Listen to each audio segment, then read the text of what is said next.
Good evening, everybody. Selamat malam. Selamat petang. Sawadee krap.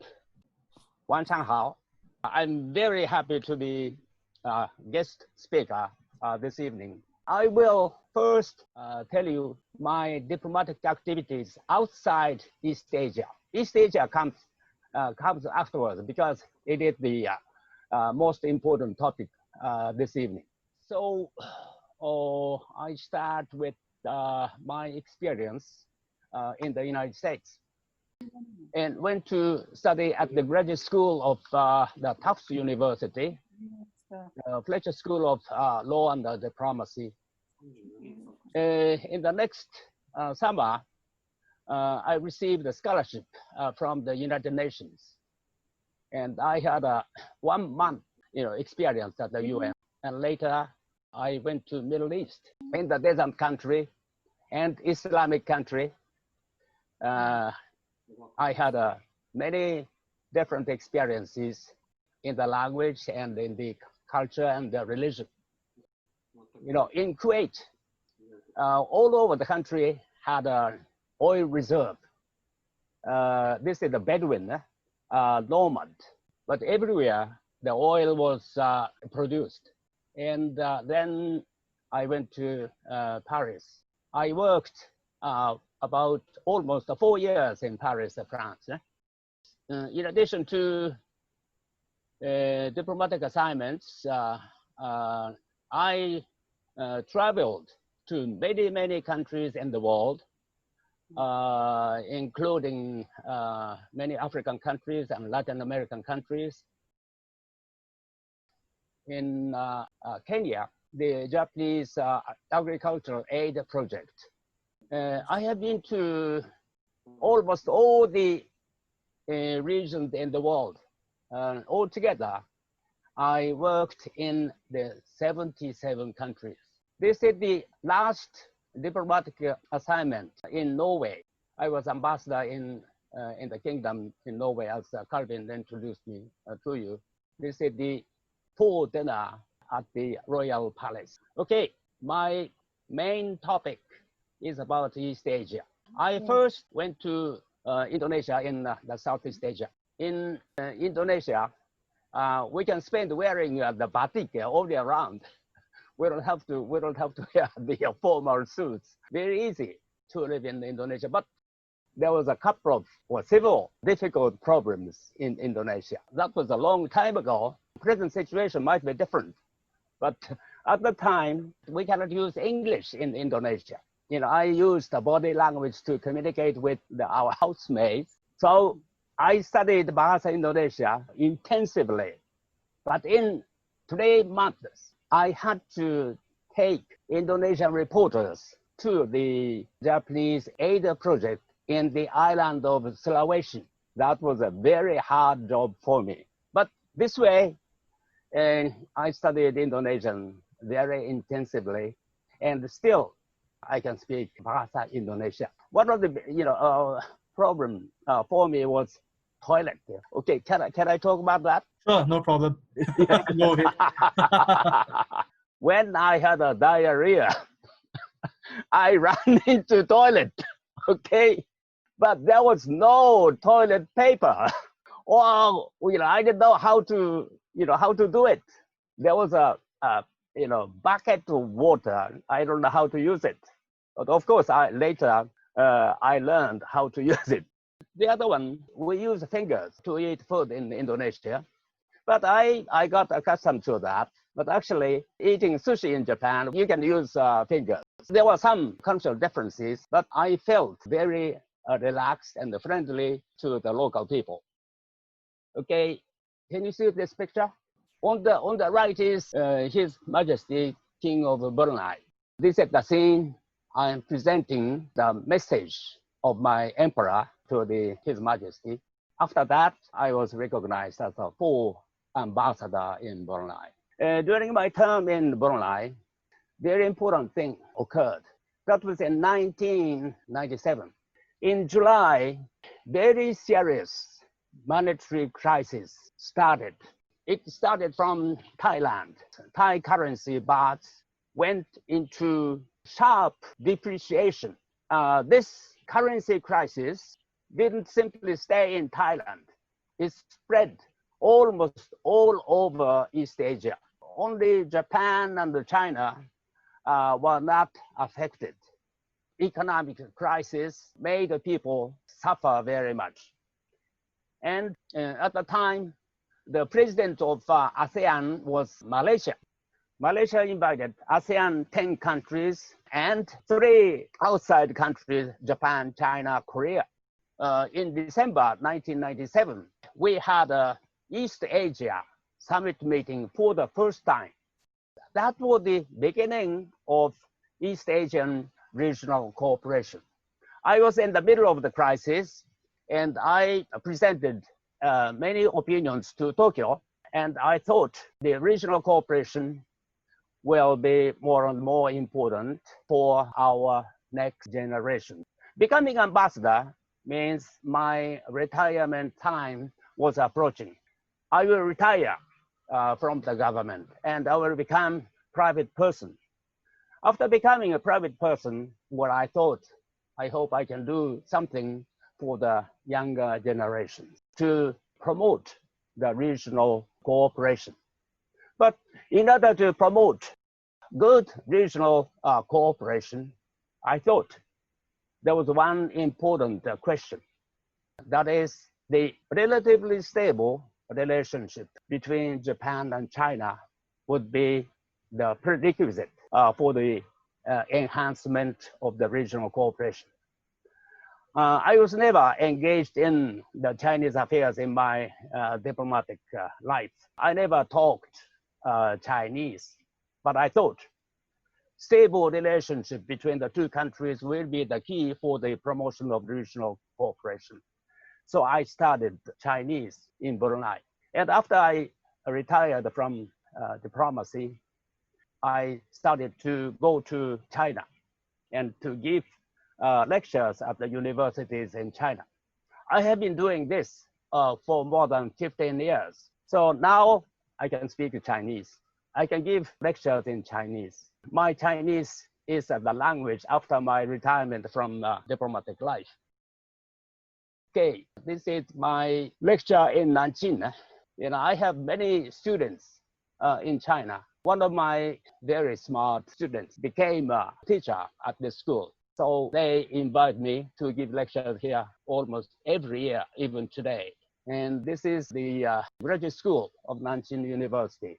In one semester, I gave a series of lectures on economic integration in East Asia. This is Communication University of Zhejiang. In addition to giving lectures in China, I invite Chinese students to my hometown in Japan, make homestay in the Japanese families. A few years ago, I invited my students in Nanjing and had a welcome party where I invited Malaysian students studying in Japan. Okay, this is about a year ago. I invited Indonesian students to make a homestay in my home country, Nikko. By the way, Nikko is a World Cultural Heritage town, very beautiful town.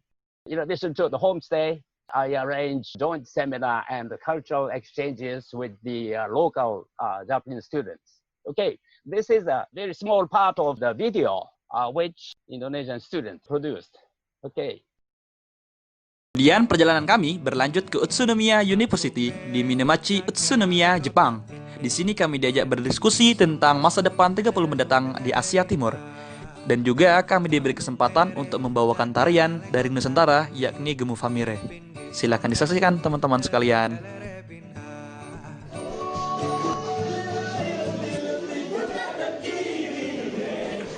Dan syukur alhamdulillah semuanya pada mengikuti tarian ini. Walaupun tariannya simpel dan dadakan, ya tapi sangat menyenangkan lah bagi kami.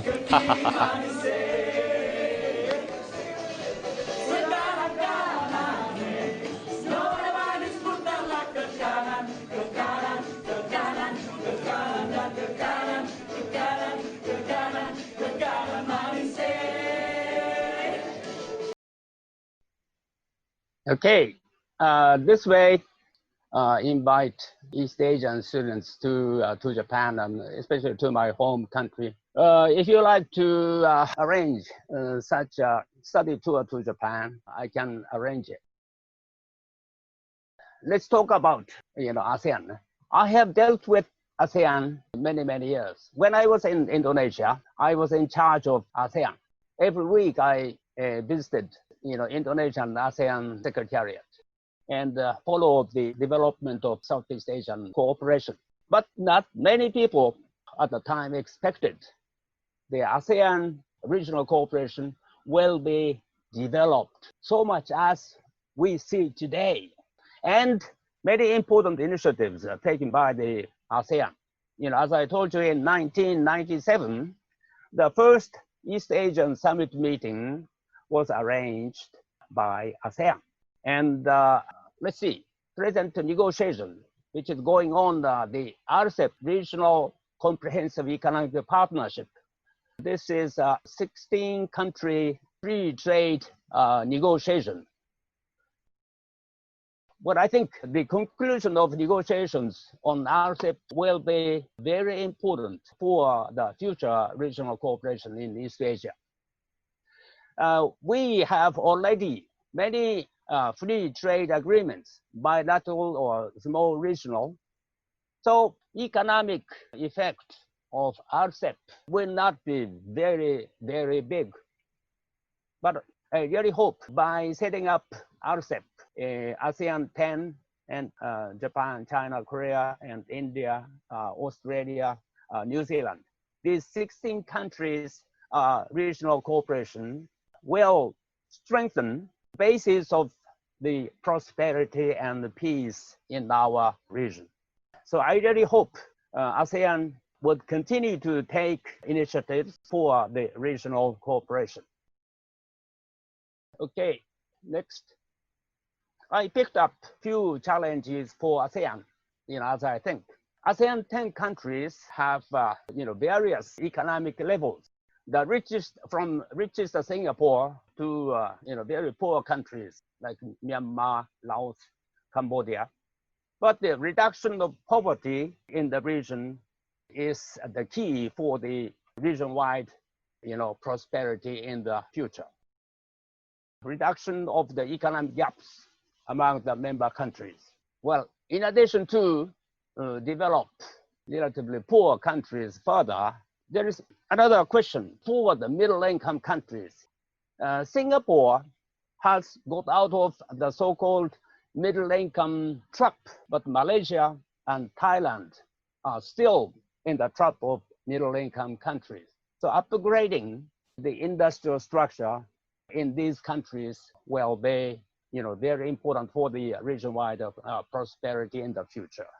However, economic growth in Southeast Asia is more and more expected for the region-wide prosperity.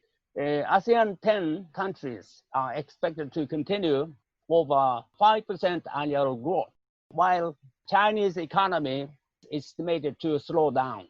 So the World Growth Center, ASEAN 10, will play more and more important role. Now, as I expect and hope that ASEAN will continue to take initiatives for the regional cooperation, the important thing is the strengthening the internal cooperation and unity among ASEAN 10 countries. Each ASEAN country is not very big. Well, Indonesia has a very large population, but the unity of ASEAN 10 countries will give ASEAN the power to take regional initiatives. I really hope ASEAN will continue to take initiatives for the East Asian cooperation in the future.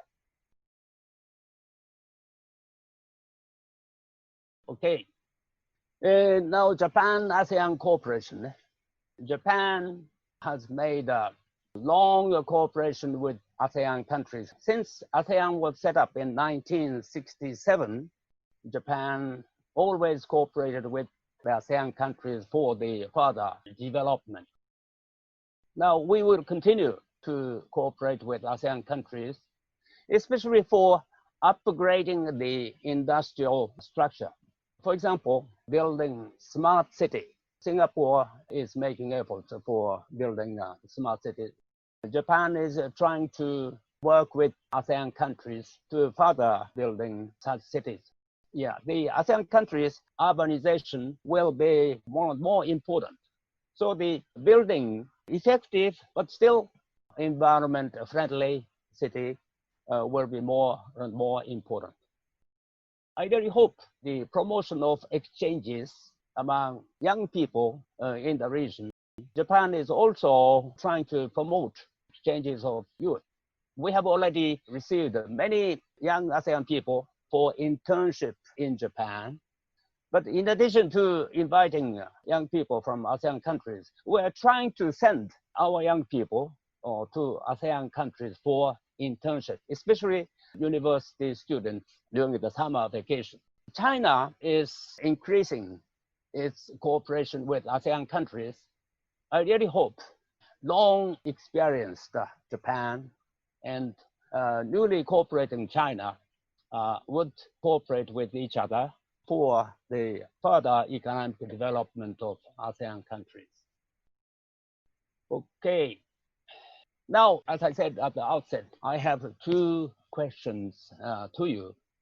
The one is, after the present, serious coronavirus goes under control, what kind of changes do you think would be seen in East Asian region?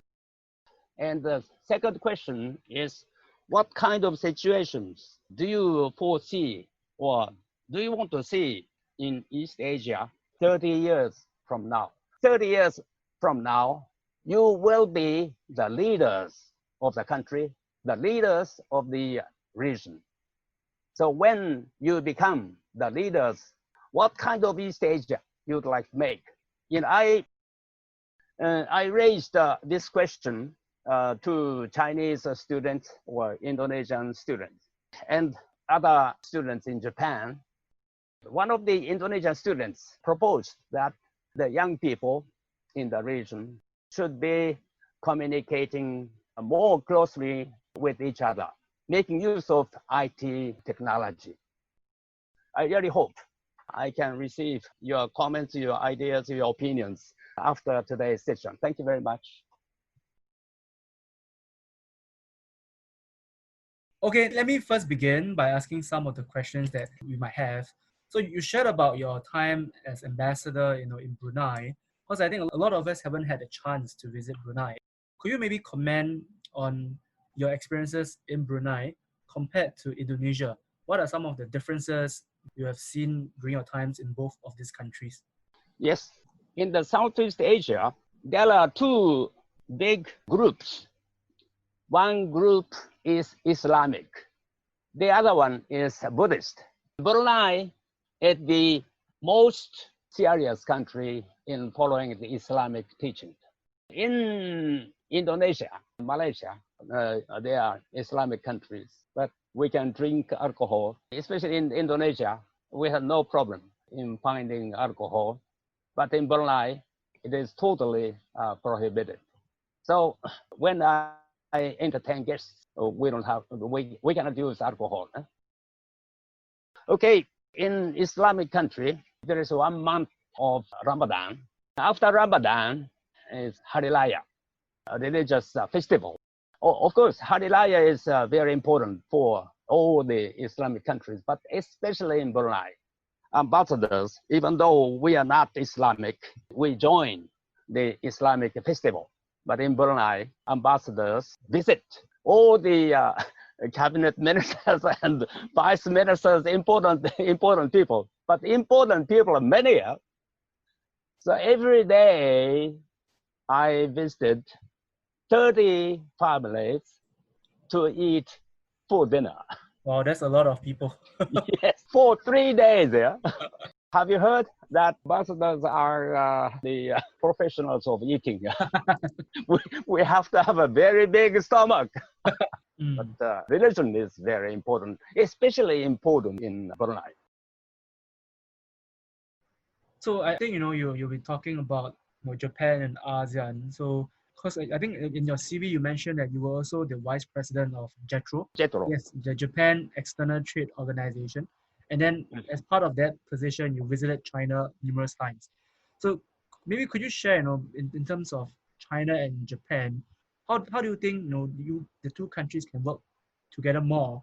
And in addition with ASEAN, because I think ASEAN +3 is all about China, Korea, and Japan. So what do you think can be done more? Japan-China cooperation will be possibly raised when President Xi Jinping visited Japan this year. It was originally scheduled in the spring, but because of the coronavirus, it was postponed. But it is still possible that he will visit. He will make official visit to Japan by the end of this year. And this Japan-China cooperation in other countries, especially in Southeast Asia, could be one of the important subjects. I don't know how it will be raised from the Chinese side, but Japan has a long experience in the development of projects in Southeast Asia. China is pouring lots of funds in Southeast Asia. We should promote good projects, well, not only in ASEAN countries, in all developing countries, but especially in Southeast Asia. So I think effective program of the development project is very important. How to use money effectively is very important. I'm not a banker, but we have to be conscious of use of money. Otherwise, as some countries face, they will accumulate debts out of the development projects. So we call it feasibility study. We should have very fine feasibility study so that the project will be making fruits in the end and the money will not be misused.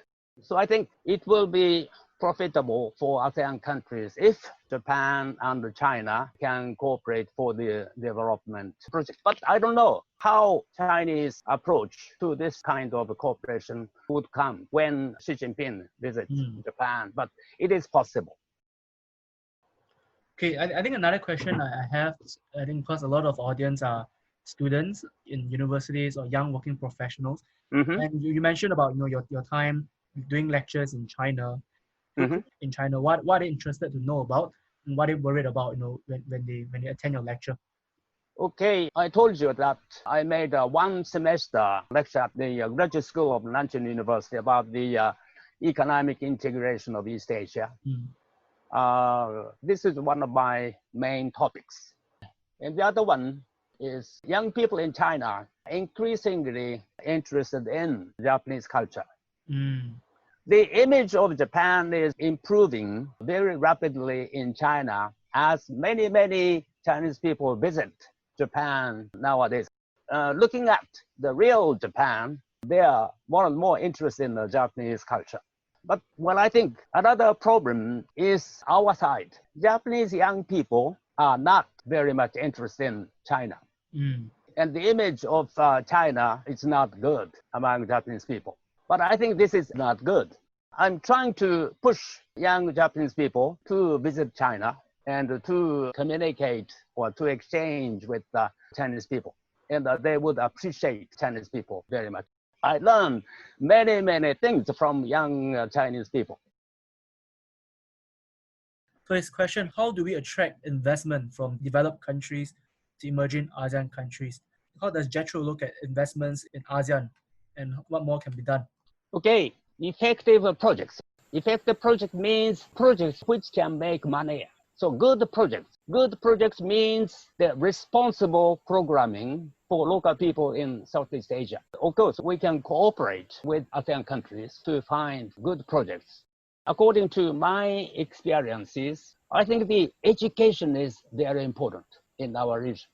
Okay, for example, China is trying to develop high-tech industries, making use of big amount of money. But I think we have to reform the university education. The most important education is not teaching. The most important thing is to make young people think by themselves. Thinking makes innovation.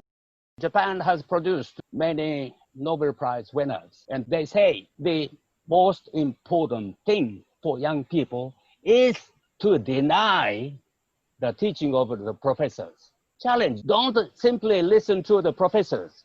Doubt, think by themselves. This will produce new idea, new technologies. And this kind of education should be strengthened in the region. His question is, does election of India into the United Nations Security Council have positive implications to represent Asian security interests at the UNSC? For the future peace and prosperity in the world, more important thing than the arrangement of the Security Council, of course, Japan is very much interested in joining the permanent membership for the Security Council. But this is a very serious problem. So I shouldn't go into the details of the discussions. But that is how to handle the nuclear weapons. Okay, 5 Security Council members are allowed to maintain the nuclear weapons. But many countries think this is not fair. So that there are countries like India, Pakistan, Iran, or North Korea has already possessed the nuclear weapon. How to handle the nuclear weapons is the most important subject for the human being. Of course, the arrangement Security Council is very important. But this is, the 5 Security Council permanent members are controlling the international politics. Is that true? How to handle the non-proliferation treaty is the most important subject for the human being. His question is, he's curious to hear if you feel there's competition between China and Japan when it comes to investment and collaboration opportunities with ASEAN countries. If yes, is this a good thing for ASEAN? Yeah, there will be competition, but we should promote cooperation. For the sake of interest of Southeast Asia. And if the competition between Japan and China will trouble the development of ASEAN, this is a very unfortunate phenomenon.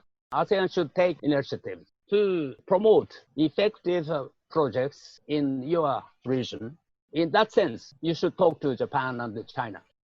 The Japan and China competition should not make serious problems in Southeast Asia. And Southeast Asia, or the ASEAN 10 countries, is not the region where Japan and China would compete with each other and conflict with each other. That will be an unfortunate thing. So that I'm studying Chinese. Some say that Japan and China are trying to strengthen the bilateral development with ASEAN countries. China has the AIIB and Japan has the ADB. So how would this scenario work with or affect the ASEAN +3 cooperation model? We are not saying that we would not join AIIB, but we think the AIIB's activities, really make a profit for the host countries. But we see several problems facing AIIB. Singapore is a region's monetary center. So you are very much aware of using money. Money should be effectively used. But there are problems, facing AIIB. Some countries are accumulating debts out of the AIIB projects, including Malaysia. Malaysia quitted. So we are watching if AIIB's fund is used very effectively and for the sake of the interest of the host country. We see ASEAN and Japan growing closer together. It could be because of cultural reasons or economic reasons. So, especially during now, there's a lot of tension, a lot of uncertainty. How do you think that ASEAN and Japan can collaborate together more? The development of human resources. People are the most important resources for the economy and for the society. We should cooperate more closely to develop, human resources in the region. This is the important fortune for the region. East Asia will be really able to lead the world as the growth center in the world. the central matter is people. You know, Singapore has no natural resources, but you have human resources. So how to produce human resources is the most important thing for the region. Then East Asia can lead the world in economy, in the politics, in the culture, and technology. We should not simply follow the works of other regions. I hope we can promote cooperation in the field of development of human resources. So I think Sean has another question. So in terms of Japan's current economic stagnation and the rise of China, so there might be some ASEAN countries who are starting to feel that their economic future might be closely linked with China than with Japan. So under such a scenario and circumstances, Japan's sphere of influence in Southeast Asia will diminish, then while China will expand. So she's quite curious to know, why is Japan-ASEAN economic partnership important? Japanese people, we should continue to be conscious of the development of the region. The development of East Asia is the key of the future prosperity and peace of Japan. So we should continue to cooperate with other countries in East Asia, including cooperation with China, Korea. So Japan will not be left out in the efforts of the regional development in Southeast Asia. If Japanese people lose interest in the development of Southeast Asia, I think it's wrong. Okay, the region is prospering, the region is peaceful, then Japan will be prospering and peaceful. I think this kind of way of thinking is very common among Japanese people because internationalism is the key of the prosperity of Japan, as in Singapore. Yep, definitely. Maybe more in Singapore. Yes. But Japan and Singapore and Japan and the ASEAN countries should cooperate more for promoting the internationalism, avoiding the radical nationalism. Depending on the outcome of the presidential election in the United States, what kind of world would come will be decided. But I really hope the United States will come back to be conscious of the importance of internationalism or international cooperation. The United States is the most important ally of Japan, but we'll continue to discuss with Americans about the importance of internationalism. I think this is the important role for Japan in the relation to the United States. So I think she wants to know about your greatest achievement as the ambassador. So maybe as a student who is looking to be a diplomat, so she wants to hear more on your greatest achievement. Greatest achievement? I don't think I have something I achieved in my diplomatic life. Okay, today I didn't talk about diplomatic life very much. When I was small, I wanted to be a scientist. Using mathematics, I can solve any questions, including the meaning of life. I gave up using mathematics to solve my question. I tried to be a diplomat to know the human society. Right. However, that was not the main subject in the diplomatic life. Okay? If there is anyone in today's audience who wants to become diplomat, diplomatic life is not simple enjoyment of knowing other people. Okay. It is a very serious duty for the sake of my own country. I was always conscious of the interest of Japan. So I don't know if I achieved anything for the national interest of Japan. But I always made efforts for the sake of Japanese national interest. So that I learned many foreign languages. I learned many different cultures. I made many friends in other countries. That was the consciousness in my diplomatic life. I make efforts. Every diplomat thinks that way. Otherwise, he is not a diplomat. So I made achievements in my diplomatic life. I don't recall. Okay. There's a final question, which is also a very good way to round up the discussion. So Jingwen is asking, guanxi is very important in China, which is connections. Do you see guanxi in Southeast Asia, in ASEAN as well? Well, this is one of the subjects in my lecture, the comparative culture. I don't know how you see the difference between the Japanese and the Chinese. Many people think Japanese and Chinese are very much different from each other. But in the world cultural differences, Japanese and Chinese are very alike to each other. That is, human relationship or group consciousness is very important for Japanese and Chinese. However, I think maybe Japanese people are more practical or logical than Chinese people. Human relationship is important for Japanese and Chinese, but it is more important for Chinese. In China, we should drink together with the Chinese friends. Drinking very happy alcohol is very important in China to make friends. If we don't share the drink, it's difficult to get very friendly to each other. But it is less important in Japan. The effectiveness of the jobs are more important than Chinese, but not so important as, let's see, Dutch or German. Right. Dutch and the Germans are more logical, than Japanese. The human relationship for Dutch and the German people are much less important than Japanese. But we still,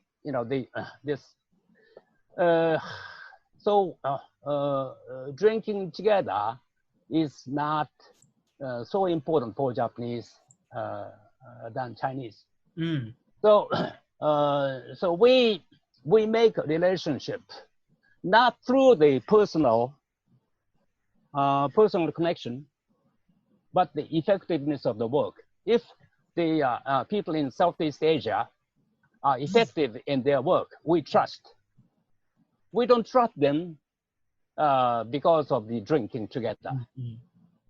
So this is a slight difference between Japanese and Chinese. Yep. Thank you very much for the Q&A. I think we have come to the end. So Ambassador, so to round up this session, maybe let me ask the last question. So do you have any advice for all the young people here today? Maybe what should we be doing in this current climate? Like some advice before we leave today's meeting. Okay. Well, I personally think today's situation is getting more and more dangerous. So please continue. Okay, young people in Southeast Asia, you please continue your effort to promote communication with people in your neighborhood, in other countries, in Southeast Asia. The communication and mutual trust among young people in Southeast Asia will be very important for the future stable development, stable prosperity in the region. And it is important for Japan, China, and Korea. Yep. Thank you, everybody, for listening in. So we have come to the end. Thank you. Goodbye. Goodbye.